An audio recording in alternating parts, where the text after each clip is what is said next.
درود به همه دوستان و همراهان آکادمی دیورد. تو این ویدیو قرار هست دوره آفنسیو پروگرامینگ فور رد تیم رو با هم دیگه بررسی کنیم، سرفصل‌هاشو ببینیم و اینکه توی هر سرفصل چه موضوعاتی بیان میشه رو با هم دیگه بررسی کنیم. توی دوره آفنسیو پروگرامینگ ما قصد داریم که اون آسیب پذیری ها رو بشناسیم و بتونیم بایپسشون کنیم. حالا بایپس کردن به هر دلیلی ممکنه باشه، اما ما این کار رو با ابزارهای آماده انجام نمیدیم. میایم خودمون برنامه‌نویسی رو انجام میدیم، اون تولز هایی که میخوایم مینویسیم و در نهایت میتونیم ازشون استفاده کنیم. مکانیزم های امنیتی زیادی رو توی این دوره با هم دیگه بررسی میکنیم و بایپس میکنیم. اما یکی از بحث هایی که اینجا توی این دوره پیش میاد بایپس کردن آنتی ویروس ها و فایروال ها هستش که میتونیم بگیم یک ریل سناریویی هست که در واقع ما میتونیم پیاده سازی کنیم و در انتها برای پروژه فاینال ما یک C2 سرور رو پیاده سازی میکنیم از ابتدا با تمام چیزهایی که یاد گرفتیم و یاد میگیریم که چجوری میتونیم با اون سیستم اینفکت شده یا سیستم آلوده شده ارتباط برقرار کنیم، دستوراتمون رو تست و اجرا کنیم،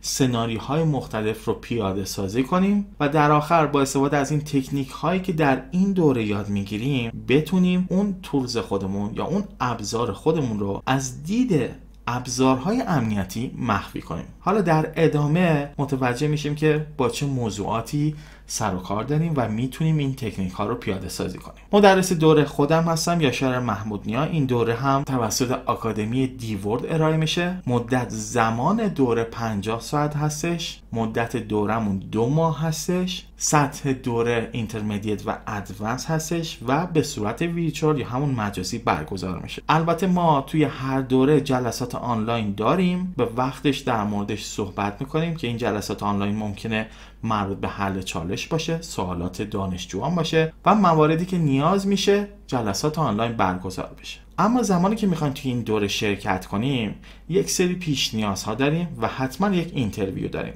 اما پیش نیازها چی هست؟ شما حتما باید تجربه برنامه‌نویسی رو داشته باشید، به خصوص زبان برنامه‌نویسی C، C++ و C#. حالا ممکنه C باشه یا C++ باشه، اما حتما باید تجربه کار با یکی از این زبان‌های C یا C++ رو داشته باشید و اینکه تجربه کار با دیباگر و دیس اسمبلر ها رو هم داشته باشید، مثل x64 دیباگ، وین دیباگ، آیدا یا گیدرا. و حتما هم باید اون بک‌گراند یا نالجی که دارید و میخواید تو این دوره شرکت کنید مرتبط باشه با این دوره.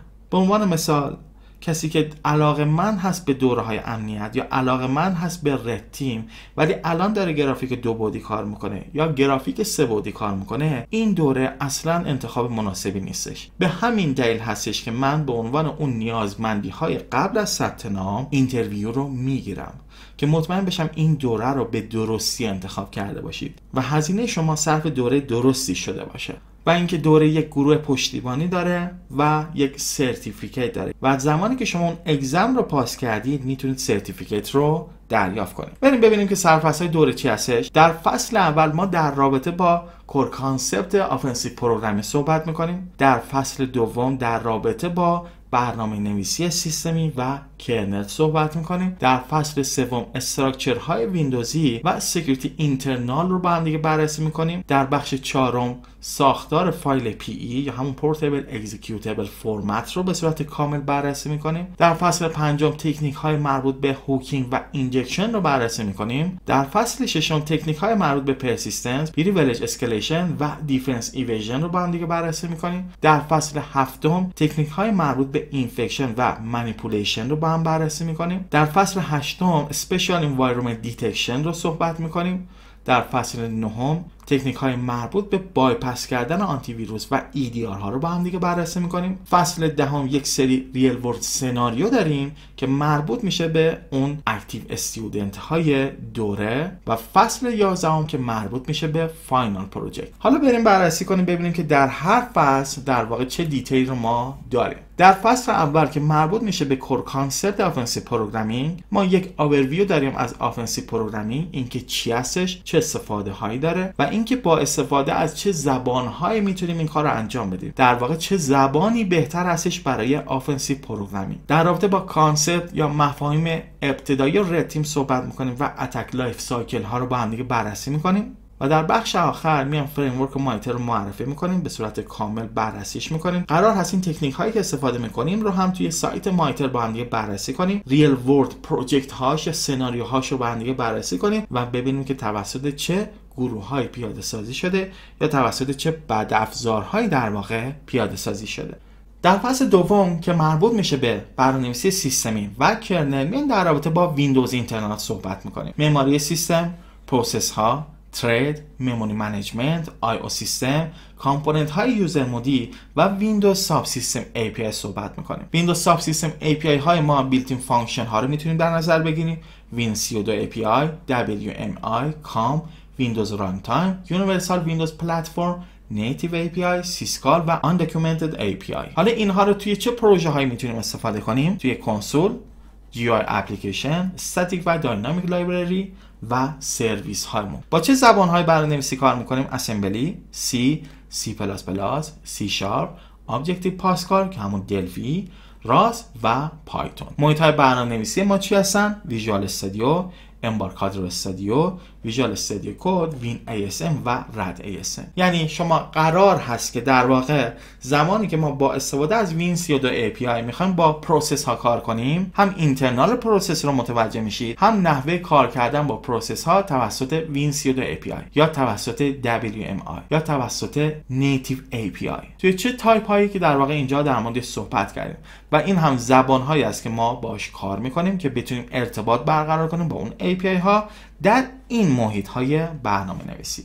اما در بخش کرنل پروگرامینگ ما می‌بینیم در رابطه با مکانیزم های کرنل، کامپوننت های کرنل و تفاوت های یوزر مود با کرنل مود صحبت میکنیم. این تفاوت ها میتونه توی بخش اینترنال هم باشه. به عنوان مثلا پروسس و ترید در یوزر مود به چه شکلی هستن و در کرنل مود به چه شکلی هستن. توی بخش کرنل پروگرامینگ ما با فریمورک ها و API های NTDDK، WDM، WDF، KMDF و UMDF کار میکنیم. پروژکت تایپی که میسازیم درایورهایی هستن که با استفاده از WDM، WDF و KMDF در واقع پیاده سازیشون میکنیم. زبانهای برنامه‌نویسی که استفاده میکنیم C و C++ هستش و دیولپمنت تولز ما ویژوال استودیو هستش. فصل بعدی ویندوز استراکچر و سکیوریتی اینترنالز هستش. قرار هست که ما در رابطه با یک سری از ساختارها اینجا صحبت کنیم.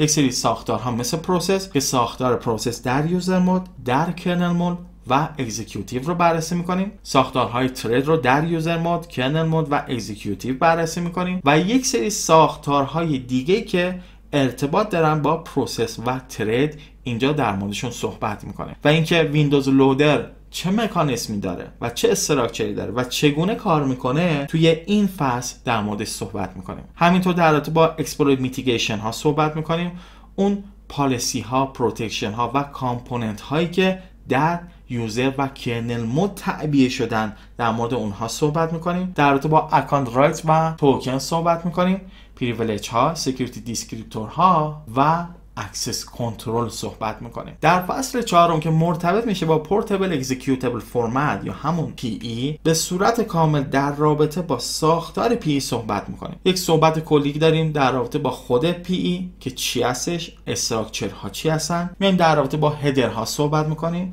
در رابطه با دایرکتوری ها صحبت میکنیم، در رابطه با تیبل ها صحبت میکنیم، در رابطه با سکشن ها صحبت میکنیم و اینکه PE ریلوکیشن ها چی هستن. یک سری فرمول داریم، یک سری مفهوم داریم مثل VA، RVA، Offset، Image Base و Alignment و یک سری فرمول های پیشرفته تر که به شما کمک میکنه هم بتونید ابزارهای مناسبی بنویسید و هم بتونید در بخش هایی که مرتبط میشه و ما با ساختار PE کار داریم راحت تر این فرمول ها و این موضوعات رو درک کنیم.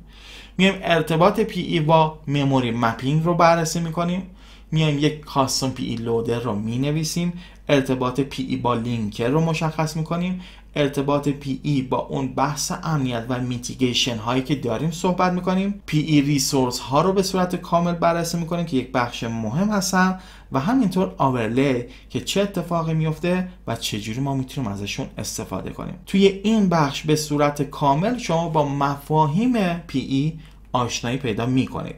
اما فصل 5، 6 و 9 همچنان ما با مباحث PE کار داریم. فصل 5 مربوط میشه به تکنیک های مرتبط با هوکینگ و اینجکشن که میایم مفاهیم اینجکشن رو با هم بررسی میکنیم. کلاسیک و رفلکتیو اینجکشن ها رو با هم بررسی میکنیم. تکنیک هایی که مربوط به اینجکشن میشه در یوزر مود و کرنل مود رو بررسی میکنیم و اینکه اینجکشن های لوکال و ریموت رو هم با هم دیگه بررسی میکنیم. هر چیزی که اینجا میبینید ما میگیم بررسی میکنیم هم بررسی میشه و هم تکنیک هاش پیاده سازی میشه. تمام این سرفصل ها مربوط میشه به بخش برنامه نویسی. حالا یک سری تکنیک ها داریم که این اینجکشن ها میتونه بر اساس پروسس باشه، ترید باشه، به صورت مموری باشه، یعنی به صورت مستقیم مموری رو منیپولیت کنیم، فایل باشه، به صورت سرویس باشه، رجیستری باشه. اینا تکنیک هایی هستن که دسته بندی شدن. نیازی نیست که اسم تکنیک ها رو بیارم چون تکنیک زیاد داریم، پس کاتگوری اصلیشون در واقع اینجا مد نظر گرفته شده. میان در رابطه با مموری منیجمنت صحبت میکنیم، اینکه الوکیشن و پروتکشن های مموری چی هستن و یک بخش بسیار مهم که باز در رابطه با اینجکشن به وجود میاد کد کیف هستش که در رابطه با این هم صحبت میکنیم. بخش دوم فصل 5 که مربوط میشه به هوکینگ که ما میان کانسپت ابتدایی هوک کردن ها رو یا عملیات هوک شدن رو، اینکه چجوری این اتفاق میفته رو با هم دیگه بررسی میکنیم. لوکال و گلوبال هوک رو با هم دیگه بررسی میکنیم و تکنیک های هوک کردن مثل IAT یا همون import stable، اینلاین هوکینگ، وی تیبل هوکینگ و اکسپورت تیبل هوکینگ رو با هم دیگه بررسی میکنیم. بعد از اینکه متوجه شدیم اینها چی هستن، میایم یک هوکینگ رو، یک هوک رو از ابتدا توی زبان C یا C++ می نویسیم و برای اینکه در واقع بیشتر درک کنیم این مفاهیم و با لایبرری ها هم کار کرده باشیم، میایم همون کار رو با استفاده از لایبرری هایی مثل مین هوک و ایزی هوک هم پیاده سازی میکنیم. توی این بخش یاد میگیریم که چجوری هوک ها رو مانیتور کنیم، چجوری بشناسیمشون، شناساییشون کنیم، چجوری بایپاس کنیم و چجوری عملیات آن هوکینگ رو بیایم و انجام بدیم. در فصل 6 در رابطه با تکنیک های پرسیستنس، پریویلیج اسکالیشن و دیفنس ایویژن صحبت میکنیم. به صورت کلی میایم تمامی این تکنیک هایی که در این 3 دسته بندی قرار میگیرن پیاده سازی میکنیم و اونها رو میایم توی فریم ورک مانیتور هم بررسی میکنیم. همونطور که میبینید کدهایی که اینجا گذاشتیم بر اساس کدهایی هست که در سایت مانیتور فریم ورک هم هستش و به صورت کامل میایم اینها رو بررسی میکنیم که چجوری میتونیم پیاده سازیشون کنیم. اسم تکنیک خاصی رو اینجا نیاوردم. هر کدوم از این دسته‌بندی ها انتا تکنیک داره که همه اینها رو با هم دیگه پیاده سازی میکنیم. در فصل 7 میایم تکنیک های مربوط به اینفکشن و مانیپولیشن رو صحبت میکنیم، یعنی آلوده کردن فایل یا دستکاری کردن فایل. از بخشایی که خیلی برای ما توی این فصل مهم هستش پی ایمپورت ها هستن، سکشن ها هستن و ریسورس ها هستن. اینکه یاد میگیریم چجوری میتونیم کدای خودمون رو به ایمپورت ها و سکشن ها بیایم اینجکت کنیم، چجوری میتونیم یک پی ای رو تبدیل کنیم به بکدور و برای اینکه بتونیم همه این کارها رو به صورت اتومات انجام بدیم میایم یک پکر مینویسیم که عملیات مالور اینفکشن رو به صورت اتومات برای ما انجام بده. همین کار رو میتونیم با دات نت اپلیکیشن ها انجام بدیم. میایم از ابتدا شروع میکنیم ببینیم که یک فایل دات نت چجوری میتونیم اینفکتش کنیم، چجوری میتونیم منیپولیتش کنیم و بعد میتونیم همون کار رو با استفاده از یک سری لایبرری مثل ASM Resolver و DNLib پیاده سازی کنیم. به صورت کامل شما با مفاهیم بایندینگ و امبد کردن آشنایی پیدا میکنید چون اینها با هم دیگه یک فرق‌هایی دارن. حالا تکنیک های مربوط به کلاسیک، استراکچر بیس یا ویچوال فایل بایندینگ رو یاد میگیریم که اینها چی هستن و در آخر میایم یک پکر مینویسیم که عملیات بایندینگ و امبدینگ رو به صورت خودکار برای ما انجام بده. فصل 8 مربوط میشه به اسپیشال انوایرمنت دیتکشن، یعنی قرار هست که ما متوجه بشیم که برنامه‌ای که نوشتیم در چه انوایرمنتی یا در چه محیطی داره اجرا میشه. این محیط میتونه دیباگر باشه، میتونه ویرچوال ماشین باشه یا میتونه سند باکس باشه. پس نیاز داریم که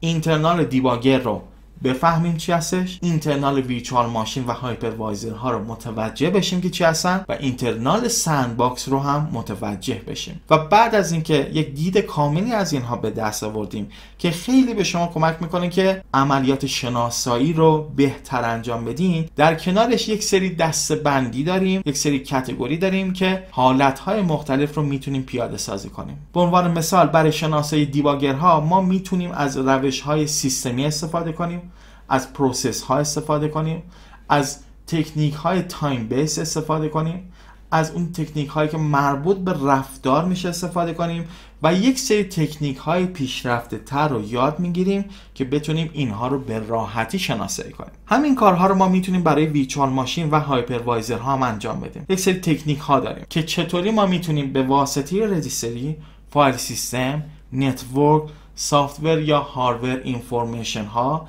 دیوایس درایور ها، فیرمور ها، پروسس بیس ها و ماژول لودر یا سرویسز بتونیم در واقع این محیط های ویرچوال ماشین یا هایپروایزر رو دیتکت کنیم و در نهایت یک سری تکنیک های پیشرفته رو با هم دیگه پیاده سازی میکنیم، بررسی میکنیم و اونها رو هم یاد میگیریم. همین کارها رو باز میتونیم با سند باکس ها داشته باشیم.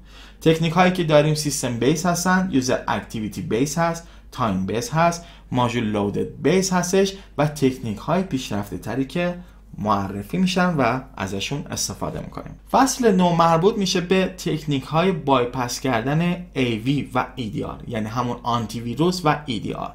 به صورت کلی ما با ساختار داخلی آنتی ویروس ها و EDR ها آشنایی پیدا میکنیم، اینکه استراکچر هاشون چیان، کامپوننت هاشون چیان آشنایی پیدا میکنیم، تفاوت هایی که با هم دارن رو بررسی میکنیم و یک سری پروداکت های امنیتی دیگر رو هم میاریم، مقایسه میکنیم، بررسی میکنیم و ببینیم که اینها با هم دیگه چه فرقایی دارن. بعد از اینکه متوجه شدیم اینترنالشون چی هستن، حالا میایم با استفاده از اون استراکچر ها و کامپوننت هایی که دارن و ما متوجه شدیم که اینها چی هستن، میایم آنالیزشون میکنیم، رفتارشون رو متوجه میشیم و با تکنیک هایی که تا این فصل برسید یاد گرفتین میتونیم تست های امنیتی رو روی آنتی ویروس ها و EDR ها انجام بدیم که بتونیم اونها رو بایپاس کنیم. فصل 10 مربوط میشه به ریل ورلد سناریو که فقط بچه‌هایی که اکتیو هستن، دانشجوهایی که اکتیو هستن به این فصل دسترسی دارن. توی این فصل ما به صورت کلی میایم در رابطه با نحوه دیولپ کردن، توسعه دادن، کد نویسی در واقع تایپ های مختلف مالور صحبت میکنیم. قرار نیست که از ابتدا تا انتها همه اینها رو بنویسیم، فقط تکنیک هایی که دارن رو بررسی میکنیم و تکنیک ها رو پیاده سازی میکنیم. خود مالور رو چجوری میتونیم بنویسیم؟ روت کیت ها یا بوت کیت ها چی هستن؟ رد چی هستش؟ رنسامور ها چی هستن و از چه تکنیک هایی در واقع استفاده میکنن؟ هم کانسپت رو بررسی میکنیم و همین که از چه تکنیک هایی استفاده میکنن میایم اونها رو برای خودمون پیاده سازی میکنیم. کیلاگر به چه شکلی هستش؟ چجوری میتونیم سرویس های آلوده رو ایجاد کنیم؟ چجوری میتونیم پلاگین ها و ادون های مختلف رو بنویسیم؟ فرض کنیم مثلا یک برنامه 3D داریم، یک برنامه گرافیکی داریم یا یک برنامه دیگه داریم که پلاگین بیس هستش یا ادون بیس هستش. چجوری میتونیم پلاگین رو بنویسیم، چجوری میتونیم ادون رو بنویسیم و چجوری بتونیم اونها رو آلوده کنیم. و همون اتفاق رو ما در رابطه با داکیومنت ها هم داریم. چجوری میتونیم یک داکیومنت رو از ابتدا به صورت آلوده بنویسیم. اینجا منظورمون همون آفیس داکیومنت ها هستن. و بخش آخر چجوری میتونیم از مالور برسیم به سورس کد که نیاز هست شما اون مالور رو تحلیل کنید، حالا چه به صورت داینامیک چه به صورت استاتیک، و بتونیم به سورس کد برسیم. خیلی وقتا پیش میاد که تارگت هایی رو میبینید و دوست دارید متوجه بشید که از چه API های به عنوان مثال استفاده کرده و این بخش From Malware to Source Code دقیقاً به همین موضوع داره اشاره میکنه که شما بتونید با استفاده از اون دیباگرها و دیساسمبلرها برسیم به اون سورس کدی که مد نظرتون است. فصل 10 هر تعداد ساعتی که داشته باشه شامل اون 50 ساعت نیستش، یعنی این یک فصل جداگانه از دوره هستش، فقط مختص به دانشجو فعال هستش و تایمش هم مرتبط به خودش هست، کاری به اون 50 ساعت نداره. و فصل آخر که مربوط میشه به فاینال پروژکت شما که میایم یک C2 سرور رو پیاده سازی میکنیم از C++ برای طراحی اون ایجنتش، از C# برای طراحی اون سرور و میتونیم از PHP به عنوان اون بحث مدیریت کردن سمت وب که وب بیس هستش بتونیم ازش استفاده کنیم. یاد میگیریم که چطور میتونیم اون پروتکل ارتباطی رو در واقع پیاده سازی کنیم، سرور رو چجوری پیاده سازی کنیم، ایجنت یا همون پیلود رو چجوری پیاده سازی کنیم، قوانین رو در واقع به چه شکلی پیاده سازی کنیم، دستورات رو به همین شکل، و اینکه بتونیم به صورت مخفیانه اون C2 سرور خودمون رو بنویسیم که از دید ابزارهای امنیتی مخفی بمونه. در آخر اگر سوالی داشتید میتونید به من ایمیل بزنید یا از طریق تلگرام، شبکه توییتر یا همون اکس جدید و لینکدین با من در ارتباط باشید.